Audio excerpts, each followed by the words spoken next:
जमुई सांसद चिराग पासवान आज तारापुर पहुंचे। तारापुर पहुंचकर उन्होंने लोजपा नेता मिथिलेश सिंह से हालचाल जाना। वहीं जमुई सांसद चिराग पासवान ने कहा कि महागठबंधन के सरकार के पास ना ही कोई नीति है और न ही कोई नेता। उन्होंने कहा कि बिहार में विकास के लिए उनके पास कोई नीयत नहीं है, सिर्फ बिहार को वो लोग बर्बाद करने पर तुले हुए हैं। उन्होंने कहा कि एनडीए के साथ मिलकर लोकसभा एवं विधानसभा का चुनाव वो लड़ेंगे।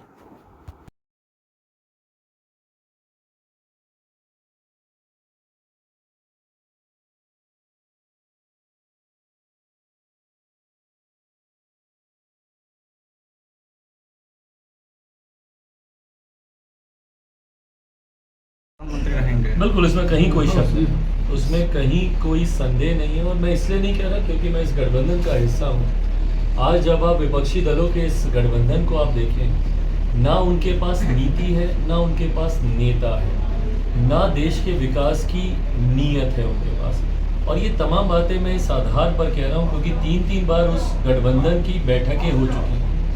इन 3 बैठकों में जहां इतनी अलग अलग विचारधाराओं के लोग हैं, तो सबसे पहले आपको साझा न्यूनतम कार्यक्रम पर चर्चा करनी चाहिए। आपको कॉमन मिनिमम प्रोग्राम तैयार करना चाहिए था, क्योंकि बहुत अलग अलग सिद्धांतों वाले लोग हैं वहां पर। जहां एक तरफ लेफ्ट के दल हैं, तो वहीं ममता बनर्जी जी की भी पार्टी है, जो लिटरली एक दूसरे के खून के प्यासे हैं। वेस्ट बंगाल में अगर आप चले जाइए, ऐसे ही अलग अलग प्रदेशों में जो एक दूसरे के खिलाफ राजनीति करते रहे, वो एक साथ एक मंच पर आए। तो सबसे पहले तो कॉमन मिनिमम प्रोग्राम तैयार होना चाहिए था, जो नहीं हुआ। पिछली मुंबई की बैठक के बाद एक साझा किस रणनीति पर इन्होंने सहमति दर्ज की, जो मुझे लग रहा है कि शायद साझा रणनीति है, क्योंकि जिस तरीके से सनातन का विरोध तुरंत उस बैठक के बाद खुलकर होने लगा। और आज तो डीएमके के एक मंत्री ने स्पष्ट तौर पर कह ही दिया कि भाई ये चर्चा हुई है उस बैठक में। और मैंने उसी दिन कहा था, जिस दिन उदयनिधि जी का ये बयान आया था, स्टालिन जी के जो सुपुत्र उनका जिस दिन बयान आया था, उसी दिन मैंने कहा था कि शायद यही रणनीति पे चर्चा मुंबई की बैठक में हुई है कि आपको सनातन का आपको विरोध करना है। सनातन का विरोध करना, एंटी सनातन अपने आप को दर्शाना आपकी नीति नहीं हो सकती। एक मंच पर जब 1 दर्जन से ज़्यादा प्रधानमंत्री पद के दावेदार दिखते हैं, ऐसे में नेतृत्व का अभाव। तीसरा, आपकी नीयत देश के विकास की नहीं है, देश को बांटने की है। जब आप सनातन का विरोध करते हैं, जब आप बांटने की राजनीति करते हैं, जब आप तुष्टीकरण की राजनीति करते हैं, जब आप डिवाइड एंड रूल की पॉलिसी को अपनाते हैं, तो आप देश को बांटने की सोच रखते हैं, ना कि देश को जोड़कर आगे लेकर जाने की।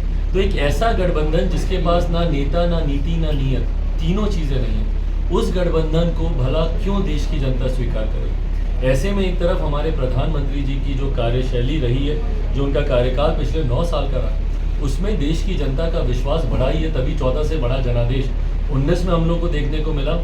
G20 जैसा इतना सफल आयोजन, जिसने देश ही नहीं पूरी दुनिया को अपना दमखम भारत ने दिखाने का काम किया, मेरे विश्वास को बढ़ाता है कि 2024 का जनादेश 2019 से बड़ा होगा। पुनः आज के प्रधानमंत्री, देश के प्रधानमंत्री की शपथ तीसरी बार लेंगे, कोई संदेह नहीं। कितनी लोकसभा सीटों पर प्रत्याशी देंगे? ये चर्चा गठबंधन के भीतर हुई है कि कितनी सीटों पर लोक जनशक्ति पार्टी रामविलास के हमारे प्रत्याशी, क्योंकि कई और दल भी हैं। भारतीय जनता पार्टी जहां एक प्रमुख घटक दल है, इसके अलावा कई और दल भी हैं जो एनडीए के साथ मिलकर इस बार लोकसभा का हम लोग चुनाव लड़ेंगे और विधानसभा का चुनाव लड़ेंगे।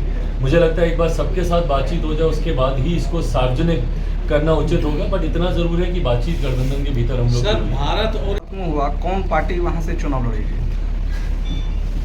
दावेदारी अलग अलग तरफ से की जा रही, पर मैंने हमेशा इस बात को कहा है कि दावेदारी का आधार गठबंधन के भीतर हुई बातचीत ही होना चाहिए। मीडिया के सामने दावेदारी पेश करने से सीट या गठबंधन में से चुनाव लड़ने का मौका किसी को मीडिया के माध्यम से कम नहीं मिलेगा। जिनको भी दावेदारी करनी है, मैं अगर दावेदारी करता हूँ तो मैं गठबंधन के भीतर हुई बातचीत के आधार पर ही करता हूँ। अगर किसी और को भी दावेदारी पेश करनी है तो गठबंधन के भीतर पहले बातचीत करें, जो अभी तक इनको कर लेनी चाहिए थी। मुझे पता नहीं कितने लंबे समय से अभी तक उनकी मुलाकात किसी भी भारतीय जनता पार्टी के शीर्ष नेतृत्व से मेरे संज्ञान में नहीं है कि मुलाकात हुई हो।